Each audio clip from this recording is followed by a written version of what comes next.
The automatic doors of Trader Joe's whooshed open. And there he was, this silver-haired man in his 70s, doing a little shimmy next to the frozen peas while September, by Earth, Wind and Fire played overhead. Not a care in the world, just pure joy radiating from every movement. I stood there with my cart full of kale and quinoa, watching this stranger dance. Like nobody was watching, and something inside me cracked wide open. Let me back up a bit. I'm Martha, 76 years old, and until that Tuesday morning in Scottsdale, Arizona, I thought my story was pretty much written. Widowed 8 years ago, 3 grown kids scattered across the country, 5 grandkids who FaceTime me every Sunday. I had my routine down pat: pickleball on Mondays and Thursdays, book club on Wednesdays, volunteer work at the library on Fridays. Life was good, comfortable, predictable. But watching that man dance by the frozen vegetables changed everything. I should have just walked past him. That's what the old Martha would have done. But instead, I found myself pushing my cart closer, pretending to examine the organic edamame while stealing glances at this uninhibited soul. He must have sensed me watching because he suddenly stopped mid-spin, caught my eye. And instead of looking embarrassed, he grinned and said something that made me laugh out loud. He asked if I wanted to join him for the chorus. Now, you have to understand, I hadn't danced in a grocery store or anywhere public, really, since my kids were toddlers.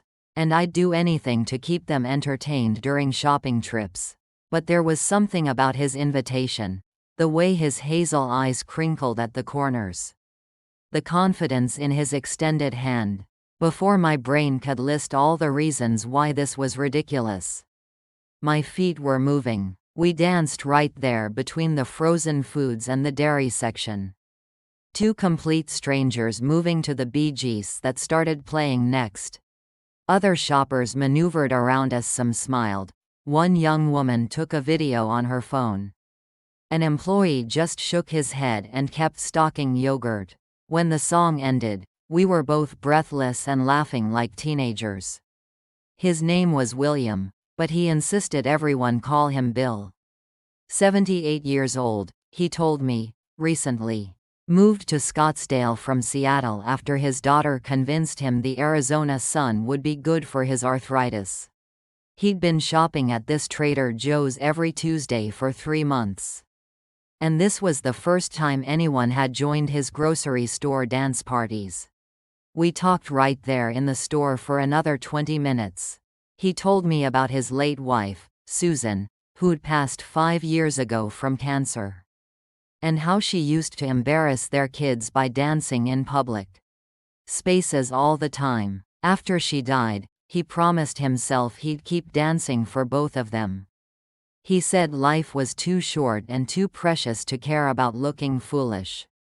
I found myself telling him about Robert, my husband, how we'd been married 42 years before a heart attack took him during his morning walk.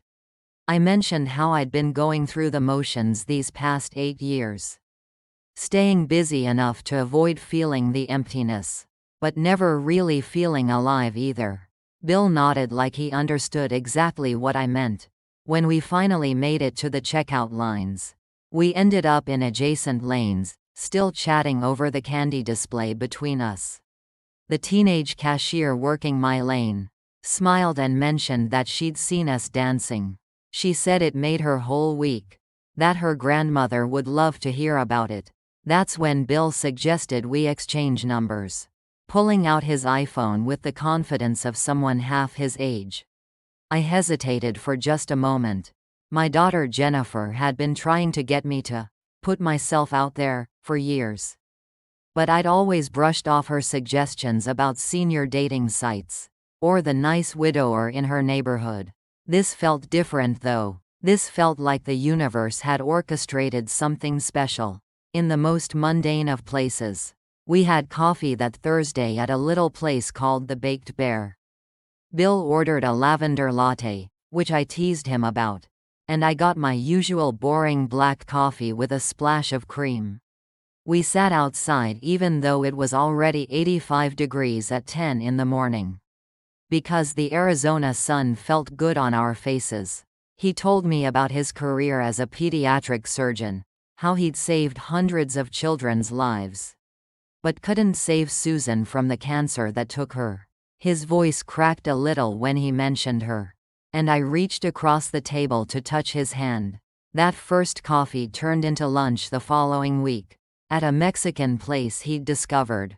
He ordered in perfect Spanish, which impressed me, and explained that he'd been taking lessons on Duolingo for the past year just to keep his mind sharp. The waiter, who must have been our age, smiled and told Bill his accent was better than most gringos who'd lived here for decades. I told him about my own adventures in retirement, the time I went zip-lining in Costa Rica with my church group, how I'd learned to make sourdough during the pandemic, and now supplied half my condo complex with weekly loaves. The way I'd finally gotten brave enough to submit my watercolors to a local gallery. Bill listened with such genuine interest, asking questions about my painting technique, requesting to see photos on my phone. After lunch, we walked around the outdoor mall. Even though the afternoon heat was brutal, we ducked into stores we had no intention of buying anything from, just to enjoy the air conditioning and continue our conversation. In Williams-Sonoma, he told me about his grandson who was studying to be a chef. In anthropology, I admitted I'd been thinking about him since Tuesday, that I'd actually driven to Trader Joe's on Wednesday hoping to run into him again. He laughed and confessed he'd done the same thing, even bought groceries. He didn't need just for an excuse to be there. We were like two kids admitting crushes. And it felt both ridiculous and wonderful. When had I last felt butterflies in my stomach? When had I last looked forward to seeing someone so much that I'd change my routine? My friend Gloria noticed the change in me immediately. At pickleball that Monday, she said I was playing with more energy, that I seemed to be glowing. When I mentioned Bill, she practically squealed with delight. Gloria had been widowed young, at 55, and had remarried at 62 to a wonderful man named Frank. She'd been gently pushing me to consider dating for years, and now she was thrilled to see me finally taking a chance. She insisted on having what she called reconnaissance duties, which meant she wanted to meet Bill before things went any further. I protested that we'd only been on 2 dates, that calling them dates even felt presumptuous. But Gloria wouldn't hear it. She said at our age, we didn't have time to waste on men who weren't worth it. And she'd developed a sixth sense about these things. So I invited Bill to join us for pickleball that Thursday, warning him that Gloria could be intense. He showed up in proper athletic wear and court shoes, which impressed everyone, and held his own despite claiming he hadn't played in years. Gloria pulled me aside during a water break, and gave her approval with 2 enthusiastic thumbs up. She whispered that he looked at me the way Frank looked at her, like I was the only person on the court. After pickleball, the 4 of us went for smoothies, and Bill fit right into our little group. He and Frank discovered they'd both served in Vietnam, though at different times, and they exchanged stories while Gloria grilled me about our plans. Did we have another date scheduled? Had I told my kids? Was I planning to invite him to the community barbecue that weekend? The truth was, I hadn't told my kids yet. Jennifer, my oldest, would be thrilled, I knew that. She lived in Denver with her husband and twin boys, and she worried about me constantly. Michael, my middle child in San Francisco, would probably make some joke about it being about time. But David, my youngest, still living in Phoenix with his family, might have opinions. He'd always been protective, even more so since his father died. Bill must have sensed my hesitation about the barbecue because he brought it up himself. As he walked me to my car after smoothies, he said he understood if I wanted to take things slow, that he wasn't in any rush. But then he added something that stuck with me. He said that at our age, taking things slow meant something different than it did at 30. We knew what we wanted, what we didn't want, and most importantly, we knew that time was precious. I invited him to the barbecue. That Saturday, he showed up with a homemade potato salad that was somehow better than mine. Though I'd never admit it publicly. He wore a Tommy Bahama shirt that made his eyes look even more hazel. And he'd gotten a fresh haircut. My neighbor, Phyllis, who was 79, and had been trying to set me up with her brother-in-law for 3 years, took one look at Bill and whispered that I'd done well for myself. The barbecue was when I realized this was becoming something real. Bill didn't just make small talk with my neighbors. He genuinely engaged with them. He helped Tom with the grill when the propane tank needed changing. He listened to Betty's long story about her hip replacement with actual interest. He even played cornhole with some of the younger residents, the 50-somethings we all called the kids, and didn't complain when he lost spectacularly. But the moment that really got me was when he was talking to Agnes, our community's oldest resident at 93. She was sitting alone, as she often did at these gatherings, her hearing aids making it hard for her to follow group conversations. Bill sat down next to her, and they talked for nearly an hour. Later, Agnes told me he'd been asking about the history of our community, about what Scottsdale was like in the old days. She said it was the best conversation she'd had in months. That night, after everyone had gone home, and we were cleaning up, Bill kissed me for the first time. We were standing by the pool, the desert sky full of stars. And he just leaned in and kissed me like it was the most natural thing in the world. It wasn't tentative or awkward like you might expect from two people who'd been out of the dating game for years. It was confident and tender and made me feel 25 again. My daughter Jennifer called the next morning for our regular Sunday FaceTime. And she knew immediately that something was different. Mothers can always tell when their children are hiding something. But apparently, daughters have the same gift. She kept asking if I'd changed my hair or if I was using a new moisturizer. Finally, I told her about Bill.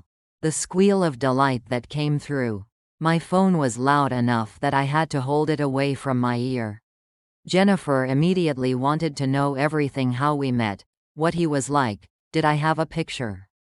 I sent her a photo we'd taken at the barbecue, and she responded with about 15 heart emojis. She said I looked happier than she'd seen me in years. Michael's reaction was just as I'd predicted. When I told him during our weekly call, he said it was about time I found someone who could keep up with me. He joked that he'd been worried I was going to become one of those grandmothers who had too many cats and talked to her plants. I reminded him that I was allergic to cats and had always talked to my plants, even when his father was alive. David was the one I was worried about, so I decided to tell him in person. I invited him and his wife, Sandra, over for dinner that Tuesday, making his favorite pot roast.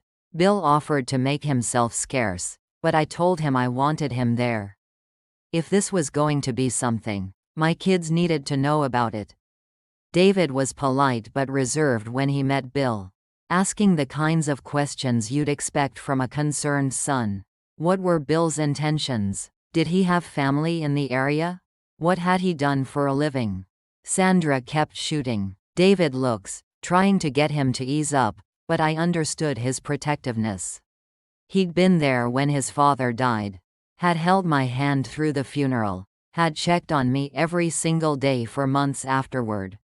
Bill handled David's interrogation with grace, answering every question honestly and without defensiveness. When David asked about his financial situation, which made Sandra kick him under the table, Bill simply said he was comfortable, that he had his pension and savings, and that he wasn't looking for anyone to take care of him or for someone to take care of. He was looking for a companion. Someone to share adventures with while they were both still able to have them. The turning point came when Bill mentioned that he'd lost his own mother when he was David's age, that he understood the instinct to protect the parent you had left. He told David that he had no intention of trying to replace his father. That Robert would always be my first love and the father of my children. But he hoped that maybe there was room in my life for a second chapter. After they left, David texted me a simple message with a thumbs up emoji and the words, "He's okay." Coming from David, that was practically a celebration. Bill and I settled into a rhythm over the next few months. Tuesday morning Trader Joe's runs became our tradition, and yes, we usually danced to at least one song, much to the amusement of the regular staff who started calling us the dancing duo. We explored every hiking trail within a 30-mile radius that was suitable for our knees. We tried new restaurants, went to the Phoenix Symphony, even took a couple's cooking class where we learned to make Thai food. The cooking class was where I met his daughter, Rebecca, who lived in Tempe. She'd signed up for the same class by coincidence or so, she claimed, though Bill later admitted he might have mentioned which session we were taking. Rebecca was warm and funny, a high school principal who'd inherited her father's easy way with people. She pulled me aside while the men were struggling with their spring rolls, and told me she hadn't seen her father this happy since before her mother got sick. I introduced Bill to my book club, where he immediately became the only male member and the subject of much giggling from my friends. He actually read the books, too, offering perspectives that made our discussions more interesting. When we read Where the Crawdads Sing, he talked about the medical accuracy of certain plot points.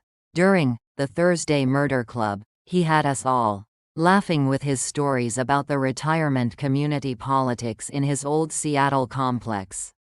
Gloria and Frank became our regular double-date companions. We'd go to the casino once a month, setting strict limits on what we'd spend and treating it more as entertainment than actual gambling. Bill turned out to be surprisingly good at blackjack, while I preferred the penny slots where I could make $20 last for hours. Frank and Gloria would play craps, with Gloria loudly cheering every roll, while Frank tried to explain the odds to anyone who'd listen. One evening, about 4 months after that first dance in Trader Joe's, Bill suggested we take a trip together. Nothing too ambitious, he said, maybe just a long weekend in Sedona. I'd been to Sedona dozens of times over the years, but the idea of going with Bill, of having uninterrupted days together, made it feel like a completely new adventure. We stayed at L'Auberge de Sedona, a beautiful resort along Oak Creek. Bill had booked us separate rooms, ever the gentleman, but they were adjoining with a shared balcony that looked out over the Red Rocks. That first evening, we sat on that balcony with glasses of wine, watching the sunset paint the rocks in shades of orange and pink I'd never quite seen before. He told me more about Susan that weekend, how they'd met in medical school, how she'd given up her own career to raise their kids while he worked insane hours at the hospital.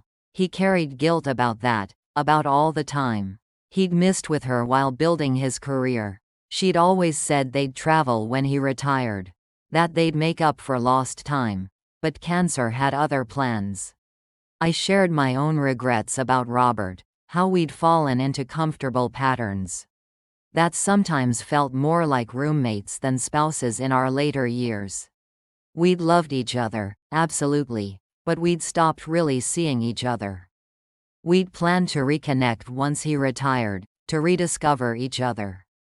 But that morning walk had stolen our chance. On our second night in Sedona, under a canopy of stars that seemed close enough to touch, Bill told me he was falling in love with me. He said he'd thought he'd had his one great love, that he was lucky to have had 48 years with Susan. But here I was, making him realize that hearts were capable of expanding, of loving again. Without diminishing what came before, I told him I loved him too, though the words felt foreign on my tongue after so many years. But they were true. This wasn't the young love I'd felt for Robert, all fire and urgency and building a life together. This was something different, deeper in some ways, built on understanding and shared loss and the knowledge that every day was a gift. We extended our weekend by 2 days, calling to reschedule appointments and pickle-ball games like rebellious teenagers playing hooky.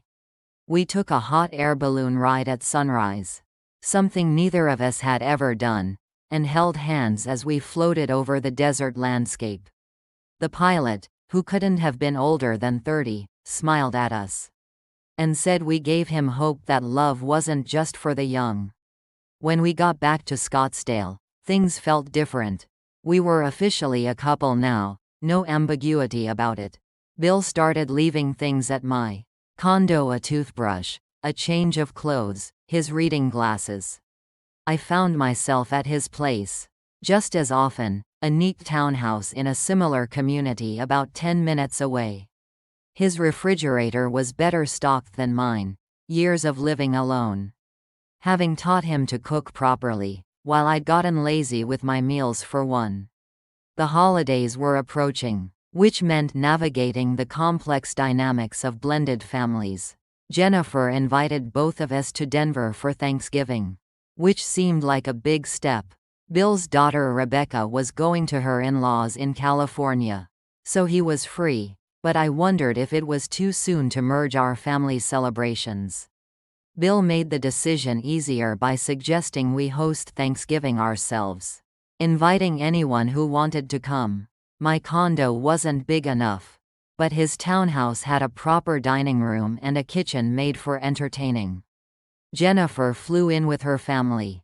Michael surprised us by coming from San Francisco, and even David agreed to join us for dessert after spending the main meal with Sandra's family.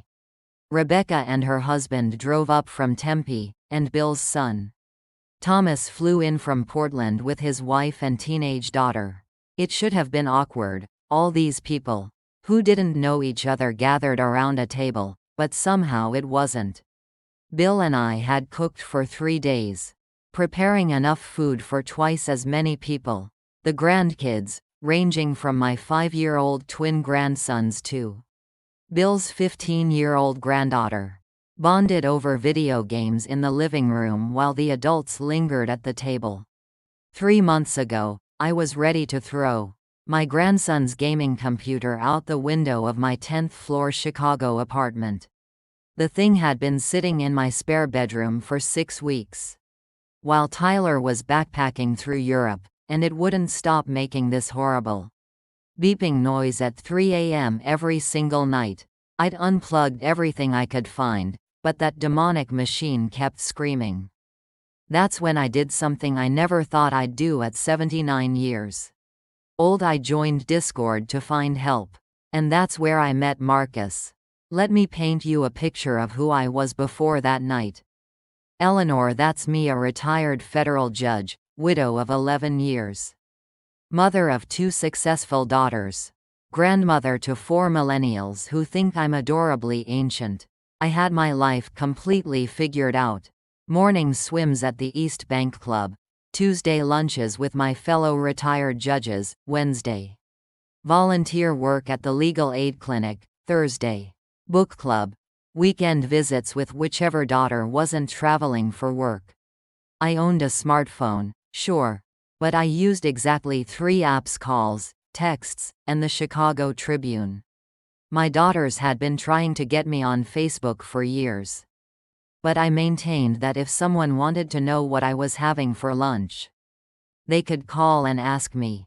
The gaming computer situation started when Tyler, my youngest grandchild at 23, got this fancy job at Google and had to relocate to Zurich temporarily. He asked if he could store his rig, that's what he called it, in my spare room. How could I say no? The kid had always been my favorite, though we're not supposed to have favorites. He's the one who actually visits without being guilted into it. Who teaches me things without making me feel old. Who still asks for my stories about the old days, when I was one of the first female federal judges in Illinois. So there I was at 3 a.m. on a Tuesday, standing in my nightgown and slippers, staring at this monstrosity of lights and fans and cables. The beeping had evolved into what sounded like a smoke alarm. Having a nervous breakdown, I'd already called Tyler in Switzerland. But with the time difference and his work schedule, he hadn't responded. My neighbor, Mrs. Chen, had knocked on my wall our pre-arranged signal for, "Are you okay?" And I'd knocked back that I was fine, just loud and frustrated. Tyler had left me a note about Discord, saying it was where his tech support friends hung out, and that if I ever had computer problems, someone there could help. He'd even set up an account for me with the username, Tyler's Grandma 79. I'd laughed at the time, never imagining I'd actually use it. But desperation makes us brave, doesn't it? I pulled out my laptop, found the Discord website, and managed to log in after only 3 attempts at remembering the password Tyler had created. The screen that greeted me looked like mission control at NASA channels and servers, and people typing in what seemed like different languages. I found something called Tech Support Central, and typed what I thought was a very clear message about my problem. The responses came immediately, and most of them might as well have been in Mandarin for all I understood. People were asking about BIOS settings and RAM speeds, and whether I'd checked the CMOS battery. I responded that I didn't know what any of that meant, that I just wanted the beeping to stop so I could sleep. That's when I got a private message from someone called Marcus Builds. He asked if I'd like to video chat so he could walk me through fixing it.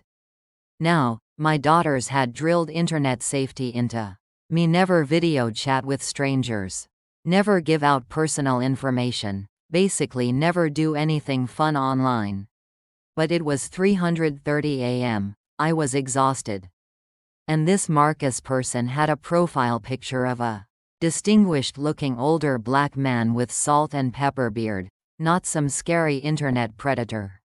When the video connected, I was surprised to see he looked exactly like his photo, probably mid-70s, wearing a Carnegie Mellon sweatshirt, sitting in what appeared to be a very well-organized home office. His first words were not about computers at all. He said I had beautiful silver hair and asked if that was Chicago in my background. He could see the skyline through my window. Marcus was in Pittsburgh, also up because of insomnia, though his was chronic rather than computer-induced. He'd been building and fixing computers since the 1980s. He told me, back when they were the size of refrigerators. He'd worked for IBM for 30 years before retiring, and now built custom gaming computers for his 6 grandchildren, and, apparently, anyone else who needed help at ungodly hours. Within 10 minutes, he'd diagnosed the problem: the computer's internal battery was dying and sending out distress signals. He walked me through opening the case, which felt like performing surgery, and locating the tiny battery that was causing all this chaos. He stayed on video the entire time, making jokes about how computer manufacturers seem to think everyone had hands the size of a 5-year-old's, agreeing with me that yes, it was ridiculous that a $20 battery could cause hundreds of dollars worth of lost sleep. When we finally got the beeping to stop at 4:15 a.m., I was so relieved I actually started crying. Not dignified little tears either, but full-on exhausted, frustrated, grateful sobbing. Marcus didn't disconnect or look uncomfortable. He just waited, then said he understood completely. That technology had made him cry more than once, usually when trying to help his grandkids with their TikTok problems. We talked until sunrise. I learned that his wife, Patricia, had died of Alzheimer's 3 years ago. After a long, heartbreaking decline. He'd moved from their family home to a senior living community not for the care but for the company. Though he admitted most residents weren't interested in discussing processor speeds or the latest graphics cards.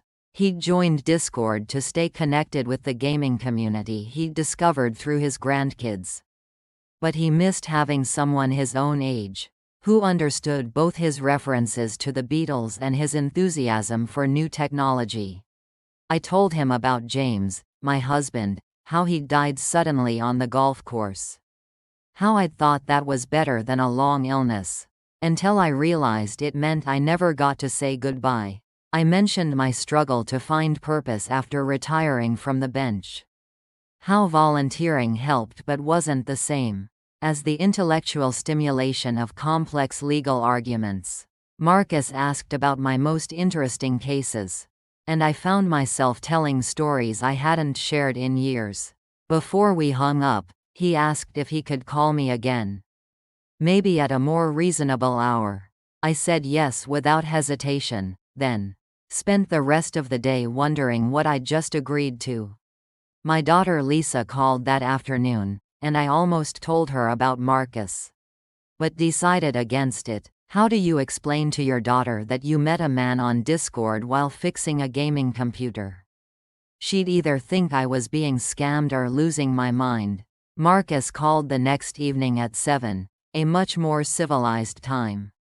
We talked for 3 hours about everything and nothing, the best restaurants in our respective cities, our disappointment with the latest season of The Crown, how our grandchildren seemed to speak entirely in acronyms we didn't understand. He told me about the computer he was building for his oldest grandson's college graduation, how he was installing special cooling systems because the kid wanted to be a game designer and needed serious processing power. Our evening calls became a routine.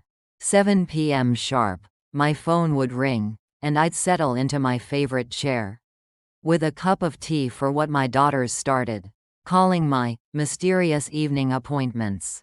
I didn't correct their assumption that I'd joined another book club or started attending virtual lectures. How could I explain that I was falling for a man I'd never met in person, someone who lived 500 miles away, someone I'd found through a gaming computer crisis? After 3 weeks of calls, Marcus suggested we move to video chats again.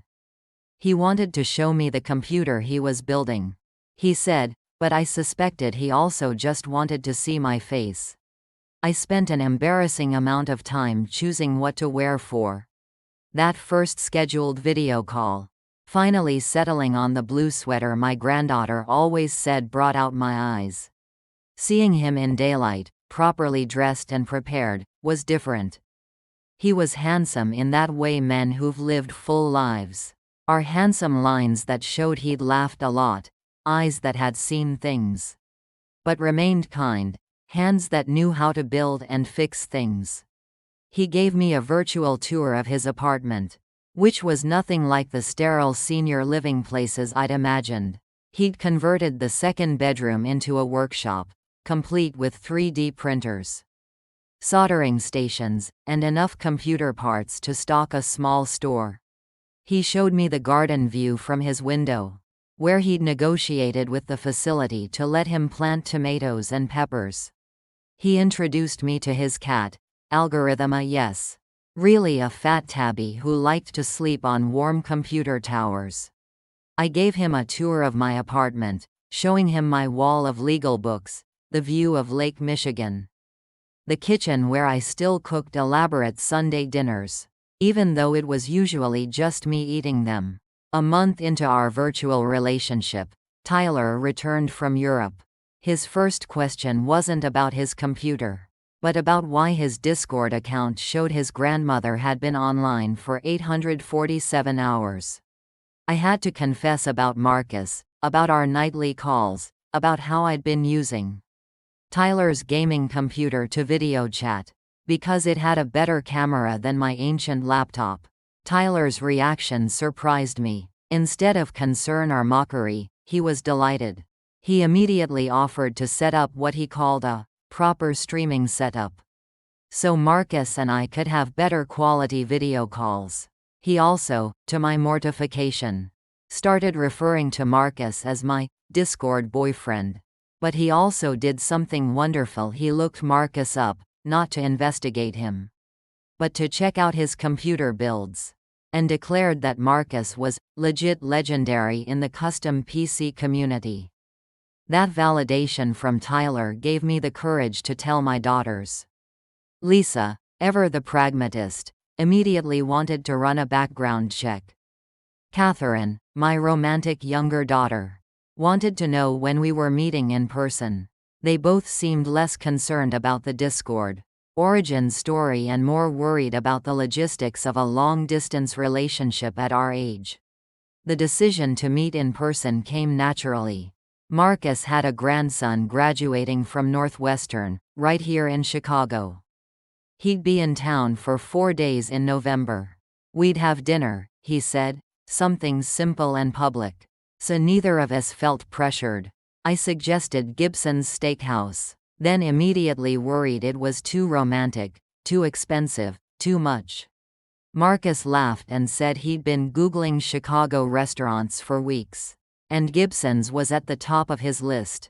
I changed outfits 17 times the day of our dinner.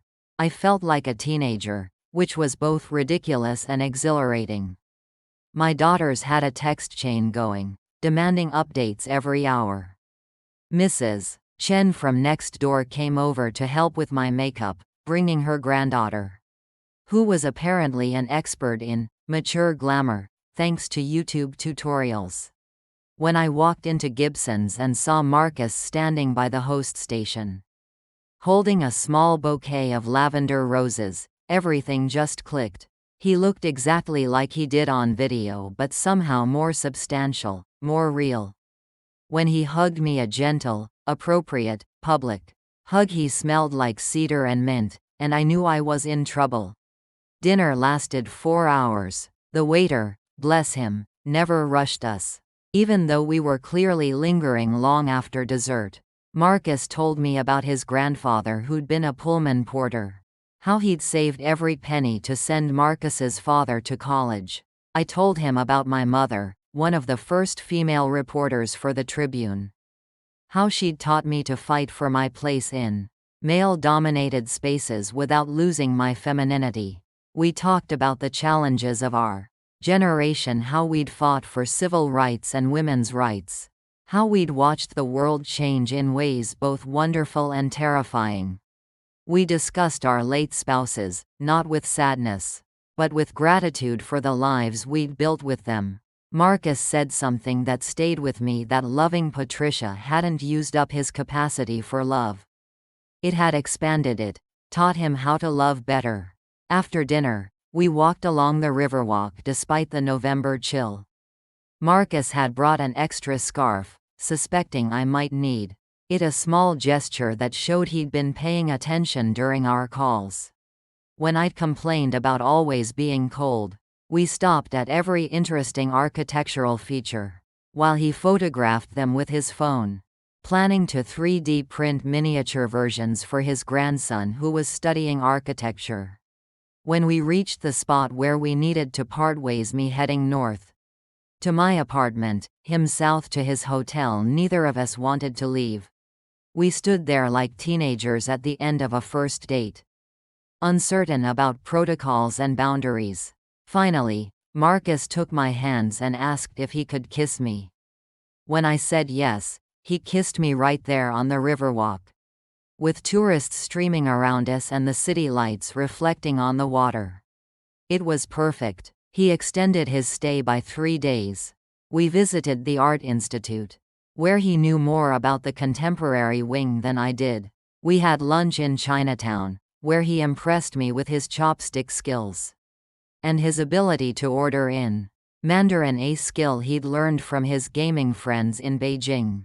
We attended his grandson's graduation together, and I met his family, who welcomed me with warmth that seemed genuine rather than polite. His daughter, Denise, pulled me aside at the graduation dinner to tell me she hadn't seen her father This animated since before her mother's diagnosis. She said he'd been talking about me nonstop, had even started planning trips we could take together. Something he hadn't done in years. She gave me her blessing, which I didn't know I needed until I had it. The long-distance relationship that followed should have been harder than it was. But we were both retired, both financially comfortable, both free to travel. We alternated visits. 1 month I'd take the train to Pittsburgh. The next he'd fly to Chicago. Train trips became my favorite because Marcus would meet me at the station. With increasingly elaborate signs, Eleanor, distinguished judge and distinguished beauty. My Discord queen, and once, mortifyingly, Tyler's grandma's boyfriend. We discovered we traveled well together, a crucial test for any relationship. But especially one that started later in life when habits are deeply ingrained. Marcus liked to plan every detail. I preferred spontaneity. We compromised. He'd plan the logistics. I'd choose random adventures along the way. Our trip to Seattle to visit his son became a wine-tasting tour of Oregon. Our visit to my daughter in Boston included an unexpected detour to Maine because I'd never seen a lighthouse. Technology became our shared language. Marcus taught me to build my own computer, a simple one, nothing like Tyler's gaming monster. I taught him to use legal research databases. And we spent evenings looking up obscure precedents for fun. We joined online courses together, him teaching me Python programming, me helping him understand constitutional law. Our Discord relationship expanded to include Zoom cooking classes, virtual museum tours, and online bridge tournaments, where we were known as the Judge and the Builder. 6 months after that first meeting, Marcus proposed in the most Marcus way possible. He'd 3D printed a ring box that played our song, At Last, by Etta James when opened. Inside was a vintage Art Deco ring with a sapphire center stone, because he'd noticed I wore blue more than any other color. He proposed during a video call, both of us in our respective homes, because he said that's where we'd fallen in love, through screens and wires. And the magic of technology. We had 2 weddings. The first, legal one at Chicago's City Hall with just our children present. The second, a celebration for everyone else, held over Discord and Zoom with friends and family from around the world joining virtually. Tyler served as our technical director, managing breakout rooms for toasts and ensuring everyone could see and hear. It was chaotic and beautiful and perfectly us. The question of where to live solved itself naturally. We kept both places, spending summers in Chicago, where I could swim in the lake, and winters in Pittsburgh, where Marcus had his workshop. We became the couple who had everything duplicated in both cities: medications, clothes, even matching computers. So we could help our grandkids with technical support no matter where we were. Our families blended beautifully. My daughters loved Marcus's patience and humor. His children appreciated how I encouraged their father to stay active and engaged. The grandchildren formed a cousin-like bond, united in their amusement at their tech-savvy grandparents, who had met gaming, as Tyler told everyone who'd listen. We started a YouTube channel at Catherine's suggestion, Love, Law, and Linux, where we discussed everything from Supreme Court decisions to building budget computers for seniors. We gained a following of older adults trying to navigate technology and younger people who enjoyed our banter. Our most popular video, How We Met on Discord at 79 and 75, has over 2 million views and comments that range from couple goals to this gives me hope my grandma will find someone. Marcus introduced me to his gaming friends, an international group of retirees who met weekly to play things I barely understood but enjoyed watching.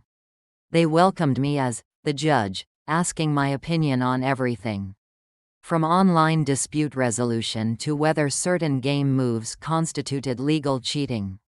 I introduced him to my legal aid clients, where he volunteered to teach computer skills to people rebuilding their lives after incarceration. Our health hasn't been perfect. Marcus had a hip replacement last year, and I've developed arthritis in my hands that makes typing painful some days. But we navigate these challenges together, adapting our activities, finding new ways to stay connected and engaged. When Marcus was recovering from surgery, I learned to play his favorite games so I could describe them to him. When my arthritis flares, he types while I dictate, turning my legal briefs into love letters and my grocery lists into poetry. Now, 3 years after that 3 a.m. beeping crisis, we're planning our next adventure, a cruise to Alaska with a group of Discord friends we've collected, all over 70. All met through various online communities. Marcus is building a portable gaming setup for the ship, while I'm researching maritime law for fun. Tyler jokes that we're the only grandparents he knows who require tech support for too much internet use rather than too little.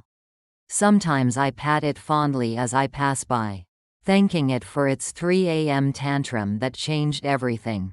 Because without that infernal beeping, I'd never have found Marcus, never discovered this whole digital world. Never learned that love can boot up at any age if you just know which keys to press.